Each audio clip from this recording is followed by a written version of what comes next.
तुम्हारी जिंदगी? गरीबी में पैदा होकर गरीबी में मरना, जुल्म सहना, क्योंकि हम इंसान नहीं है क्या? क्या हमें पैदा करने वाली माँ को दर्द नहीं होता जब हमें मारा जाता है? जब हमारी बच्चों को बेइज्जत किया जाता है, क्या हमें तकलीफ नहीं होती? क्या हम इज्जत नहीं रखते? सब रखते हैं, लेकिन क्योंकि अभी आपको अपने प्राय का एहसास नहीं है, इसलिए जुल्म हो रहा है। ये दिन आप मेरे साथ खड़े हो गए, गुंडागर्दी करने वालों के पांव गांव से लेकर दिल्ली तक अगर ना कांप जाए तो मेरा नाम चंद्रशेखर आजाद नहीं। मेरी बात को आप याद रखें। अभी मैं ये कहना नहीं चाहिए, लेकिन अपने दिल की पीड़ा बता रहा हूं। यहीं बराबर में आते हुए मुझे एक भंते जी मिले, हमारे साथी। वो किसी गांव से गुजर रहे थे, पंचशील का झंडा लगाया था, तो कुछ मूर्ख लोगों ने रोक के झंडा पाड़ दिया और मारपीट की, उनके साथ हाथ तोड़ दिया उनको। और पुलिस बेचारी सत्ता के आगे मजबूर है, तो और डॉक्टर भी शराब पिए बैठा था, उन्होंने जैसा बताया, और डॉक्टर ने भी कह दिया कुछ नहीं हुआ, कुछ नहीं हुआ। दूसरे हॉस्पिटल गए तो प्लास्टर कराया बेचारों ने यहाँ।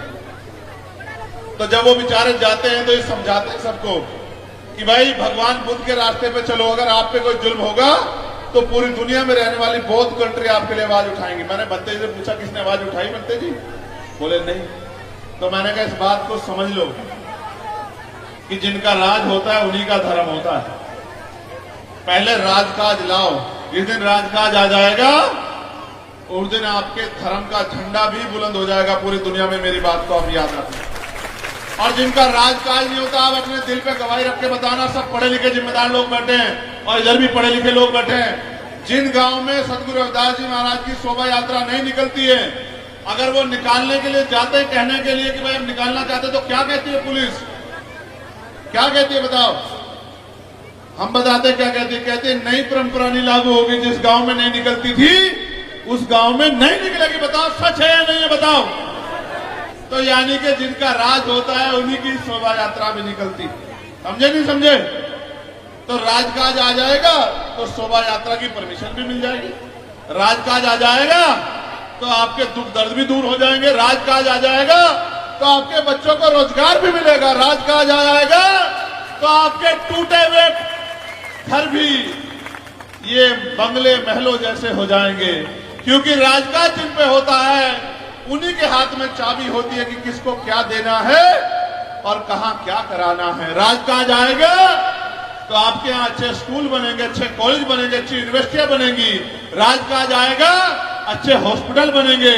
राजकाज आएगा तो जिन पे जमीन नहीं उनको जमीन मिलेगी और बहन बेटियों को सम्मान का जीवन मिलेगा। कोई गुंडा आंख नहीं उठा के देख पाएगा बच्ची की तरफ, किसी माँ की तरफ, किसी बहन की, उसकी खाल उतार ली जाएगी अगर कोई गुंडा किसी गरीब की बच्ची की तरफ आंख उठा के देखे। कब होगा? जब राजकाज आएगा। और जब तक राजकाज नहीं आता तब तक हरिद्वार में आज ही लौटा हूं मैं, वहां से दरिंदों ने आपकी 14 साल की बच्ची को नोच दिया। महात्माओं, मेरा मन भी करता है कि मैं आपकी तरह आपके रास्ते पर चल पड़ूं, लेकिन मेरे कंधों पे जिम्मेदारी बहुत है। आप ये काम कर रहे हो, मैं आपका धन्यवाद करता हूं समाज को सिखाने का, लेकिन मैं समाज को महापुरुषों के रास्ते में ले जाकर पैरों पे खड़े करने का काम कर रहा हूं। और मेरा विश्वास है कि आने वाले 10 साल में इस देश में ऐसा ऐतिहासिक परिवर्तन होगा कि आज जिनको जुल्म करके सताया जा रहा है वो इस देश की बड़ी बड़ी कुर्सियों पर बैठे होंगे और उनको इज्जत सम्मान की जिंदगी मिलेगी। राजकाज आएगा तो कुटीर उद्योग लेंगे, महिलाओं को घरों में रोजगार मिलेगा। राजकाज आएगा तो सर पे ईंटें नहीं उठानी पड़ेगी।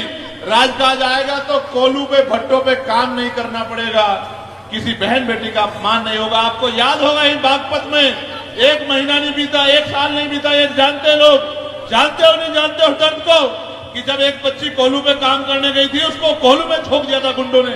याद है नहीं याद है आप लोगों को? राजकाज होगा तो इज्जत की जिंदगी हुए। राजकाज लोकतंत्र में वोट से आता है। आपने सबको ताकत देकर राजकाज दिया। जिन्होंने राजकाज में जो लोग बैठे वो लोग अपने घरों में पड़ के सो गए। आज आपका बेटा, आज आपका भाई हिम्मत करके लड़ रहा है। बताओ मदद करोगे नहीं करोगे? बताओ। क्या तो मेरे काम में कमी? बताओ कोई कमी है मेरे काम में? बताओ कहानी अड़ता तुम्हारे लिए? कहानी का और क्या चाहिए मुझसे? हर लड़ाई लड़ता हूं। दिल्ली का टूटा हुआ गुरु घरों बताओ 66 दिन जेल काटी नहीं काटी? आप बताओ। बताओ लाठियां खाई नहीं खाई पुलिस की? बताओ सहारनपुर में जब जुल्म हुआ 16 महीने जेल काटी नहीं काटी, बताओ मेरी अपनी लड़ाई थी क्या? बताओ मेरी अपनी लड़ाई थी क्या? कोई एक लड़ाई बताओ मेरी अपनी हो, जितनी उमर से ज्यादा मुकदमे हैं मेरे ऊपर, एक लड़ाई मेरी अपनी नहीं। एक लड़ाई मेरी अपनी, सारी लड़ाई समाज की है। और इसलिए लड़ाई है क्योंकि अपने लोगों पे, गरीबों पे, कमजोरों पे, किसानों पे जुल्म होते नहीं देख सकता। मैं भी आंख बंद कर सकता हूं, लेकिन अगर मैंने आंख बंद की तो जो आग घर के बाहर लगी है वो घर के अंदर आ जाएगी। मेरी बात को आप याद रखना, इस बात को भूल मत जाना जो मैं कह रहा हूं। आग घर के अंदर आ जाएगी। आज तो उनको पता लग गया कि इनके पास रखवाला है। अगर उनको एहसास हो जाएगा इन पर रखवाला नहीं है तो थाने कचहरियों में तुम्हारी सुनवाई नहीं होगी। मेरी बात को आप याद रखना। आज तो उनको एहसास है। अभी यहां बराबर मुजफ्फरनगर में बताओ घुड़सड़ी रोक के बेइज्जत किया नहीं कि आप लोग बताओ भाई कौन सा गांव है वो बुकाड़े जी? मडकरीपुर में बताओ गुंडागर्दी किया नहीं कि बताओ आपके साथ? बताओ मेरठ के रसूलपुर में गुंडागर्दी किया नहीं की? तब कह रहा हूं ये तब है जब उनको पता है कि इनका लड़ने वाला है, इनका लड़ाकू। मगर फिर कह रहा हूं थोड़ी सी ताकत बढ़ा दो मुजफ्फरनगर वालों। लिख के कहता हूं खून का कतरा कतरा भी आपके काम आएगा। मेरी बात को आप याद रखें। आदमी पेट के लिए जीता है, पेट के लिए 4-4 गोली खाई है। कभी पीछे पलट कर नहीं देखा? बताओ गोली खा के डरा गया कभी? आदमी सब पेट के लिए करता है। ये पेट भी आपका, सब कुछ आपका, आपके सहारे हो। लेकिन वजन देख कह रहा हूं, मेरी माए बहने बैठी है सत्संग में खड़े होकर, झूठ नहीं बोलता मैं। इतिहास गवाह है कि मैंने झूठ नहीं बोला। जब तक मेरे शरीर में लहू का आखिरी कतरा और आखिरी सांस है, मैं आपके आंसू पोंछने के लिए लड़ता रहूंगा। मेरी बात को आप याद रखना। और फिर कह रहा हूं ये माए बैठी हैं, कब तक इस देश में जुल्म जाति सहती रहोगी? क्या गरीबी में पैदा होकर गरीबी में मरने के लिए पैदा हुई हो दुनिया में? आप बताओ कितनी महिलाओं ने हवाई जहाज में सफर किया? बताओ कितनी ने हेलीकॉप्टर में सफर किया? बताओ कितनी ने रेलवे के एसी के डब्बे में सफर किया? तुम बताओ, हाथ उठाओ जिसने हवाई जहाज में सफर किया। बताओ जिन्होंने हेलीकॉप्टर में सफर किया। क्या है तुम्हारी जिंदगी? गरीबी में पैदा होकर गरीबी में मरना, जुल्म सहना। क्योंकि हम इंसान नहीं है क्या हमें पैदा करने वाली मां को दर्द नहीं होता जब हमें मारा जाता है? जब हमारी बच्चों को बेइज्जत किया जाता है, क्या हमें तकलीफ नहीं होती? क्या हम इज्जत नहीं रखते? सब रखते हैं।